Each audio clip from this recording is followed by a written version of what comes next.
દામિની બેન કંઈ કામ હતું? કેમ કામ હોય તો જ આવી શકું? ના ના, રસોડામાં આવ્યા એટલે મને લાગ્યું કે ચા નાસ્તો કરવો હશે, ભૂખ લાગી હશે એટલે પૂછ્યું. ના, પણ સાચું કહું ને તો તમારી અને મારી વચ્ચે છે ને એક અજીબ કનેક્શન છે.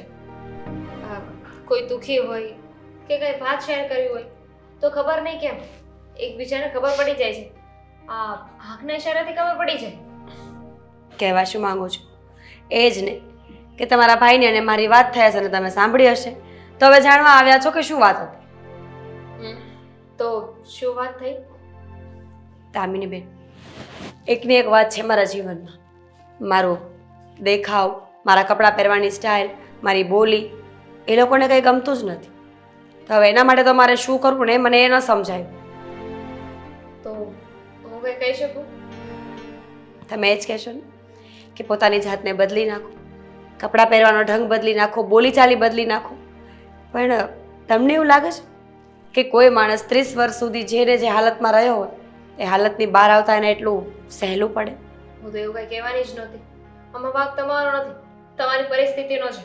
ફોર એક્ઝામ્પલ વિચારી લો ને, આપણે આપણા જ ઘરમાં સાપ દેખાય તો આપણે એને ભગાવવાની કોશિશ કરીએ છીએ, અને જ્યારે મંદિરમાં જઈએ અને ત્યાં શિવલિંગ ઉપર આપણને નાગદાદા દેખાય તો આપણે એમની પૂજા કરીએ છીએ. મહત્વ છે ને માણસના સ્થાનનું છે. સમજી ગયા? સમજી ગઈ કે માણસની પરિસ્થિતિઓનું સન્માન કરવામાં આવે છે. માણસ તો એનો એ જ હોય છે. એ જ હોય છે. હા, છો મારા ભાઈ હોય કે મારા મમ્મી, મેં જ તમને કહ્યું હતું ને કે તમે થોડુંક સહન કરી લેજો. પણ મને એવું લાગે છે કે હવે તમારે સહન કરવાની જરૂર નથી.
માંગુ છું. હા, બોલો.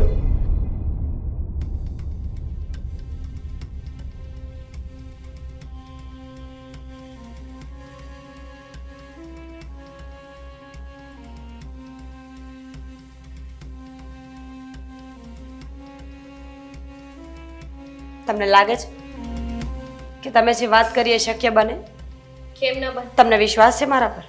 હા, કેમ નહીં? બીજા કોઈને હોય કે ના હોય, મને તમારા ઉપર વિશ્વાસ છે. ખરે એક સ્ત્રી જ બીજી સ્ત્રીનું દુઃખ સમજી શકે ને? બની શકે. તો હું ડન સમજુ? હા, પણ હું એવું નથી કહેતી કે હું કરીને જ બતાવીશ. હું કોશિશ કરીશ. જેટલી મારાથી થશે એટલી કોશિશ હું જરૂર કરીશ. ટ્રાય તો કરો, પછી આગળનું આગળ જોયું જશે ને. હાઈવે બનાવવા માટે પહેલા નાનો રસ્તો તો બનાવવો પડે ને. સાચી વાત છે તમારી. કોશિશ કર્યા વગર જ હાર માનવી એ વાત પણ ખોટી છે. ઠીક છે, તમે કહો છો ને તો એકવાર જરૂરથી કોશિશ કરીશ. પણ દામિની બેન, તમને લાગે છે હું કરી શકું? હું તો કદાચ ક્યાંક બહાર જાઉં ને મોટી બિલ્ડિંગ જોઉં ને તો પણ ડર લાગે મને તો. બોલી લીધું. હા, આગળ વધ્યા પહેલા હાર માની લીધી છે. તો બાકીની ડિટેલ છે ને પછી આપીશ. આ વાત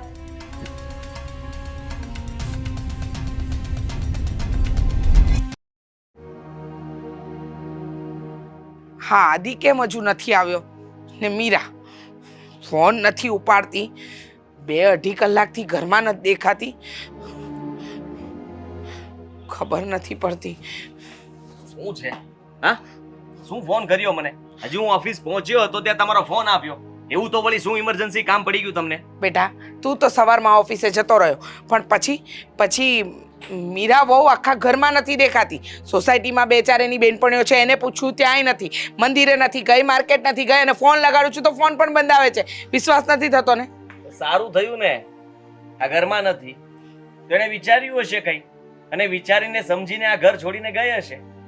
જુઓ, એમ પણ આપણે એને આ ઘરમાં રાખવા માંગતા નહોતા. મને તો એ ગમતી નહોતી. તો પછી વધારે સારું થયું કે એ સામેથી સમજી ગઈ કે મારે આ ઘરમાં રહેવાની કોઈ જરૂર નથી. એકદમ સાચું. હા બેટા એકદમ સાચું. શું સમાચાર આપ્યા છે ખરેખર? હા. મને ખબર જ નહોતી કે તમે આવા ગુડ ન્યૂઝ છે. અરે કીધું હોત તો મીઠાઈ લેતો આવત ને. બેટા. પહેલા ફોનમાં કહી દેવાની જરૂર હતી કે તારી ઘરવાળી ગઈ છે, મળતી નથી. તો છે ને મીઠાઈના બોક્સ લાવીને તમને ખવડાવત.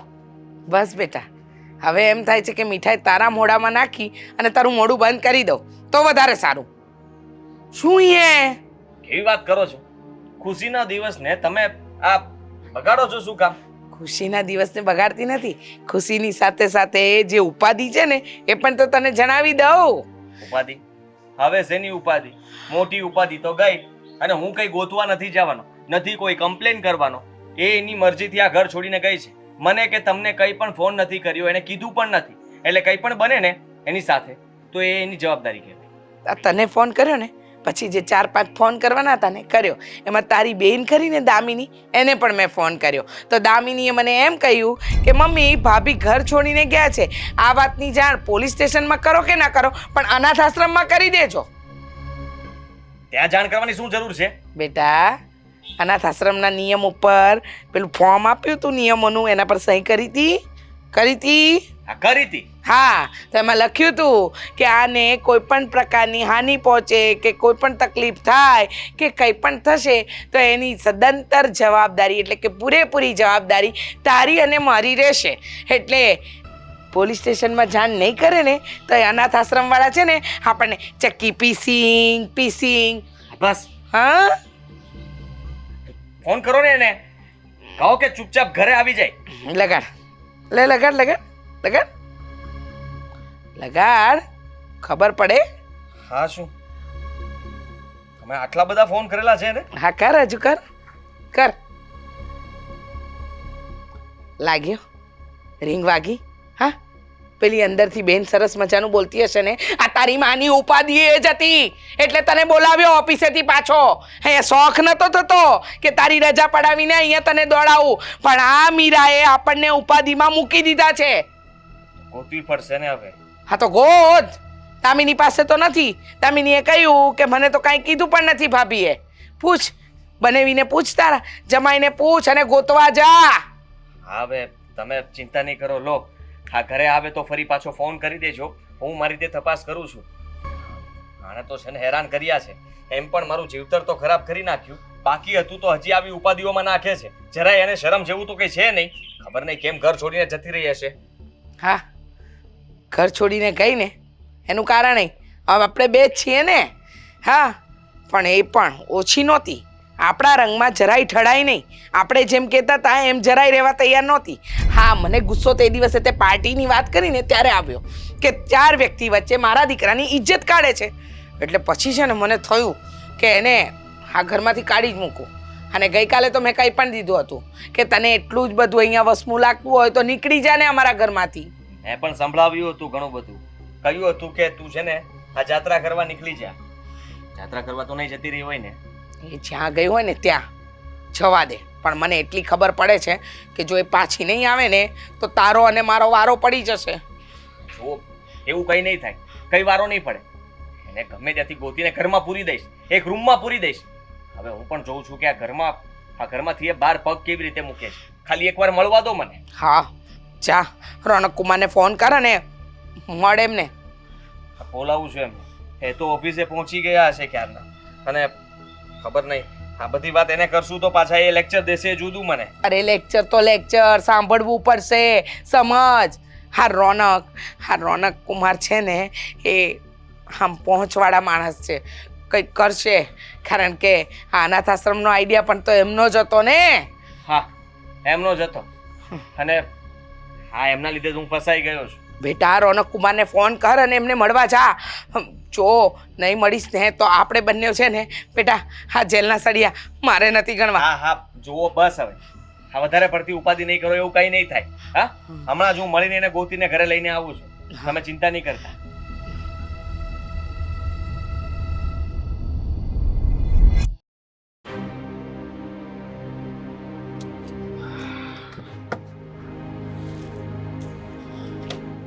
ક્યારનો ફોન કરું છું તમને, ફોન કેમ નથી ઉપાડતા?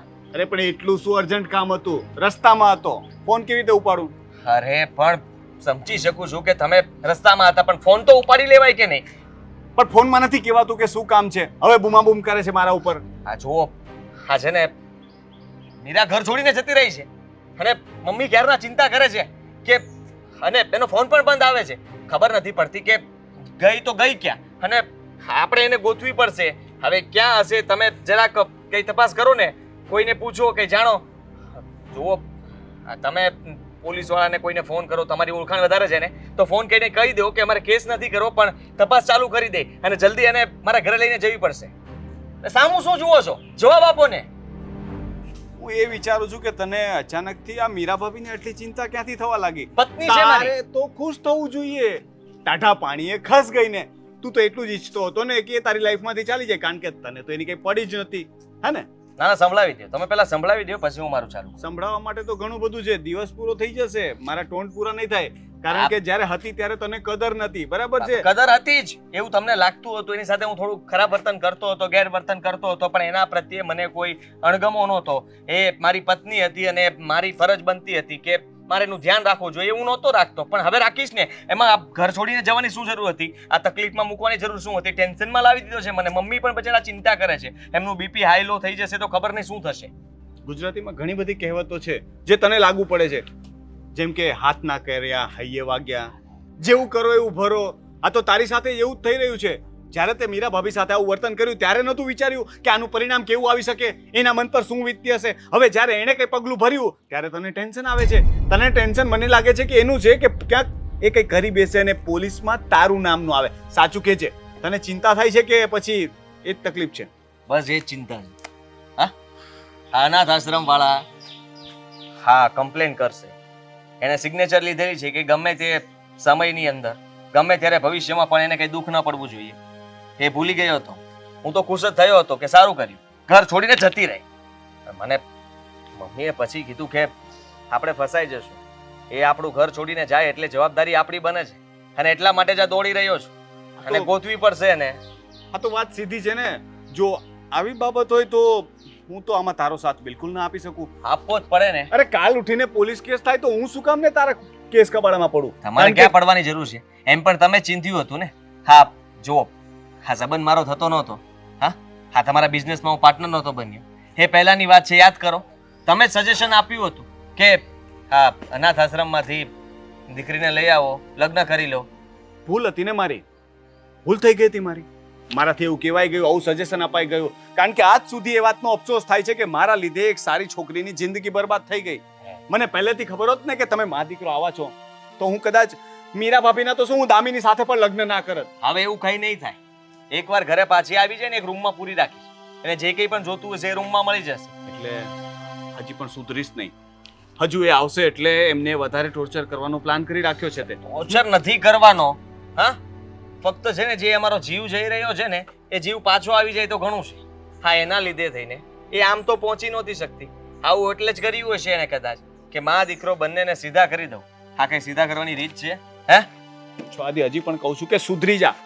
જો તું આવી વાતો કરીશ ને તો હું પોલીસમાં જઈને કમ્પ્લેન કરીશ કે તે મીરા ભાભીનું મર્ડર કરી નાખ્યું છે એટલે એ નથી મળતા. સંબંધ ભૂલી ગયા લાગો છો. સંબંધ ભૂલી ગયા? તું ભૂલી ગયો. પત્ની તરીકેનો સંબંધ એનો પણ તારી સાથે હતો ને, તો ત્યારે તો પતિ તરીકેનો સંબંધ ને તારી ફરજો ન નિભાવી અને હવે મને સંબંધ યાદ અપાવે છે. કોણ સંબંધની વાતો કરે છે એ તો જો. અરે તે શું આપ્યું છે આજ સુધી? દામિની મારી સાથે લગ્ન કરીને આવી પછી તે શાળા તરીકેની કઈ ફરજ નિભાવી છે? આ તો હું સારો છું કે કઈ બોલતો નથી. ઠીક છે ચલો માનું છું કે મારી ભૂલ છે, પણ અત્યારે એને ગોતવી પડશે અને પ્લીઝ તમે આમાં મારી મદદ કરો. હા જો અત્યારે તો મારે બહુ કામ છે, હું ફ્રી પડીશ ને એટલે તને ફોન કરીશ. ત્યાં સુધી તું દોડાદોડી કર. આ જવાબ હું મમ્મીને આપીશ. તમારો જેને આપો એને આપજે. I don't care. કેવા માણસ છો? બહુ જ સારો માણસ છું. જમાઈ દામિનીને છો? પૂછી લેજે. જમાઈ થઈને તમે સાલાની મદદ નહીં કરો? મારા લગ્ન દામિની સાથે મીરા છે. પ્રત્યે તમને કઈ નથી પડ્યું? વિચાર કરો કે એની સાથે ન ઘટવાની ઘટના ઘટી જશે તો? અહીંયા આવીને પણ એ ખુશ નથી અને આવ્યા પછી પણ એ ખુશ નહીં રહે, એ તો મને દેખાય આવે છે. તો એવું વિચારું ને કે જ્યાં હશે ત્યાં ખુશ રહે. અરે સુસાઇડ કરી લેશે તો શું કરશો? અહીંયા આવશે તો તું મારી નાખીશ, પછી શું કરી લઈશું? વિચાર કરો કે તમારા હાથમાં કોઈનો જીવ બચી શકે એમ છે, પણ તમે એ બચાવવા નથી માંગતા, પછી આખી જિંદગી પછતાશો. હું તો જેલમાં જ જઈશ ને, પણ તમે આખી જિંદગી એ જ વિચારતા રહી જશો કે કાશ તે દિવસે મેં વાત માની લીધી હોત તો સારું હોત. જોઈએ, મેં કહ્યું ને કામ પતાવીને પછી ટ્રાય કરીશ. ત્યાં સુધી તું તારી રીતે દોડાદોડી કર. તમે નહીં કરો મદદ? કરીશ પણ મારા સમયે. મને સમય હશે ત્યારે કરીશ ને. અત્યારે હું કામકાજ છોડીને તારા માટે ભાગું? કઈ વાંધો નહીં, બતાવો તમારું કામ. તમને એમ કે તમે જ મદદ કરશો તો થશે, હું ગોતી લઈશ એને. બસ ચાલ.